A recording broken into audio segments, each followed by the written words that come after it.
my woman of gold, and she's not very old. Alan Freeman's presentation of a chart was unique. One reason was simply historical, because he inherited the chart from David Jacobs at a time when the presentation of popular records was still polite. Alan comes from a totally different perspective than David. David was an actor. Alan was a musician. And so it should be no surprise that for the presentation of music, Alan was more suited to a fast pace. That's because he understood tempi to begin with. She's faster than most, and she lives on the coast. People loved to have things ranked. They like to have things put in order. They like to somehow understand, to systematize, to say this week number 1, this week number 2, this week number 3. It just appeals to people's innate sense of order. And then you have a derivative pleasure, which is chartology, which is people who become fans of the charts themselves. So you would have chart statistics which weren't particularly keyed to a certain record or artist, but would be biggest jump from outside of the top 10 to number 1, or longest run in the chart. People would find these statistics in themselves fascinating. And that is a 5 weeks climb so far.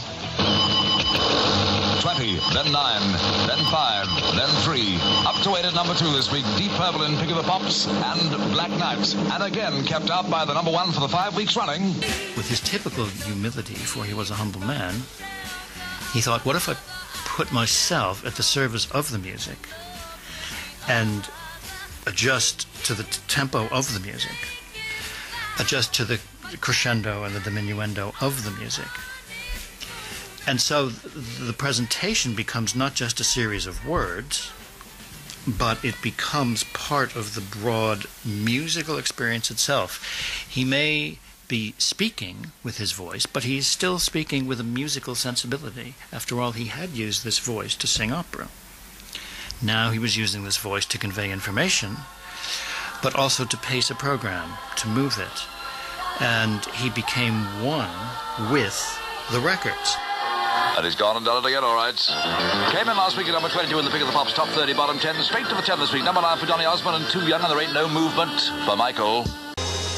Fabulous Radio 1 was now playing top 30 hits by day and more progressive programming with Bob Harris and John Peel leading sounds of the 70s late at night. Fluff had been featuring the occasional rock track in the LP slot in the first hour of Pick of the Pops, as well as in his weekday afternoon show, which had started in April 72. Johnny Walker was also playing album tracks in the day in his lunchtime show, and for both presenters, their choices were conflicting with Radio 1's policy of singles by day, albums by night. The establishment was out to get certain bands, and when I use the word establishment, I include the BBC. So if it wasn't White Plains or the Bay City Rollers or the Carpenters, they got worried about it. So when Fluff started slotting in Led Zeppelin tracks and stuff like that into Pick of the Pops, then he crossed the line, when you can imagine executive producer meetings and discussions happening saying, this isn't quite right, you know, it's Pick of the Pops, it's pop music. What's he doing putting a Led Zeppelin track in there? Here we go again, and heading Pick of the Pops today on BBC is Led Zeppelin. All the bands loved it. They loved the fact that he supported music. And you could see the love, the huge love from Led Zeppelin people, that he was a guy that they knew. Probably risked his career or damaged his career, but he loved music. He loved all sorts of music, classical music, he loved opera. He loved music, really good music, and they loved him for his support. I'm gonna give you my love. I'm gonna give you my love. Oh, a lot of love.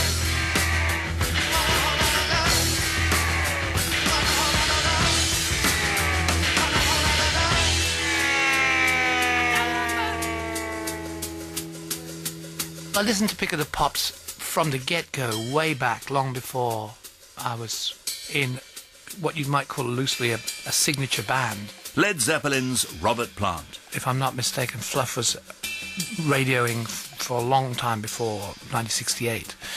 I just liked his delivery and the way he set things up for songs, and his links and his enthusiasm for music. I thought it was very addictive. Alan Freeman not only played the hits on Pick of the Pops, but also he backed artists to make the break, including, among many, the Bee Gees, Elton John, Norman Greenbaum, the pipes and drums and the military band of the Royal Scots Dragoons, and Led Zeppelin. He used to make my mum very happy because he and actually Tommy Vance, they kind of championed Zeppelin when nobody else. We knew that we were doing something really good. We thought we were doing something really good because we were knocking ourselves out. But as far as regular radio went, there was no sort of outlet for us at all, really. And so Fluff was really strong on that. He was a kind of champion for all manner of rock music at that time. I mean, he's a seasoned campaigner and a great trooper, but he really loved it, and my mum was so thrilled. In the late 60s and early 70s, as rock bands were making their mark with albums and occasional singles, including Led Zeppelin, Black Sabbath and Deep Purple, the singles market was to be increasingly dominated by glam rock. T-Rex, The Sweet and Slade led the way to the top of the charts, along with teen pop from the States, in the form of the Osmonds, the Jackson 5 and David Cassidy. Radio 1 wanted to make some changes, and Fluff was to be replaced on the countdown, and he played his last number one, for the time being, in September 1972.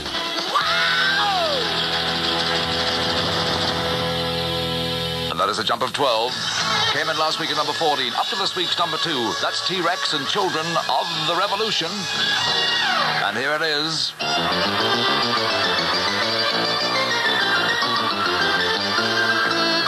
And it's the hat trick.